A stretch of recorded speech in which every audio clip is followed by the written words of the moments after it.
The outcome of Chinese President Xi Jinping's recent visit to France drew a tepid reaction in the Western press.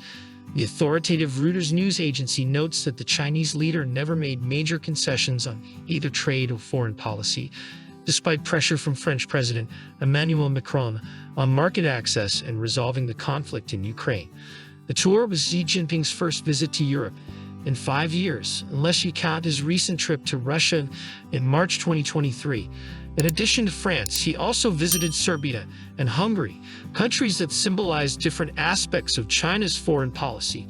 France was the first major Western power to establish diplomatic relations with the PRC, and their ties remain the vanguard for Beijing's engagement with the West. Serbia serves as China's main strategic partner in Central and Eastern Europe and is often referred to as Beijing's Iron Friend. And Hungary is an important node for promoting China's Belt and Road Initiative in the region. Macron's main goals in his talks with Xi were to reduce the EU's huge trade deficit with China, increase European companies' access to Chinese markets, and persuade Beijing to distance itself from ties with Russia. However, the Chinese president appears to have managed to defend his positions on key issues.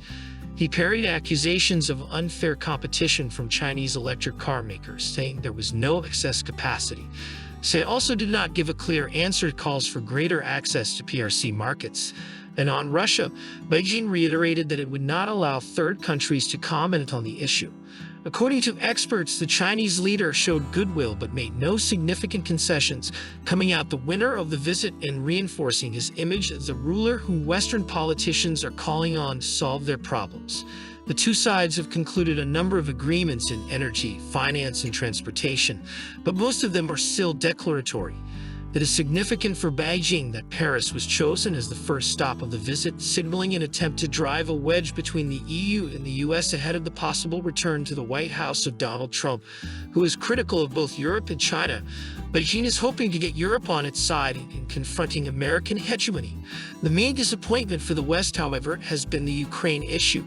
Despite diplomatic assurances, China is in fact only getting closer to Russia with no real intention of countering its military efforts. Unlike in the 1960s, when the Sino-Soviet split opened the way for the West partnership with China, today Beijing and Moscow prefer to remain a united front against the US-led world order. Therefore, as Bloomberg summarizes, Western dreams are being shattered by the outcome of Xi Jinping's visit. From the point of view of official Beijing, the visit should be considered extremely successful. A consensus has been reached with Paris to counter American hegemony. It is important for China that Europe maintains strategic autonomy in its relations with China despite U.S. pressure. Beijing believes that differences in values are not an obstacle, but a basis for mutual enrichment of experience. China sees Europe as a partner, not a rival or a threat. Thank you for watching this video. Don't forget to give a like, subscribe to the channel, and share with your friends. I wish you a great day and success in all your endeavors. Until new exciting meetings. Translated with DeepL.com, free version.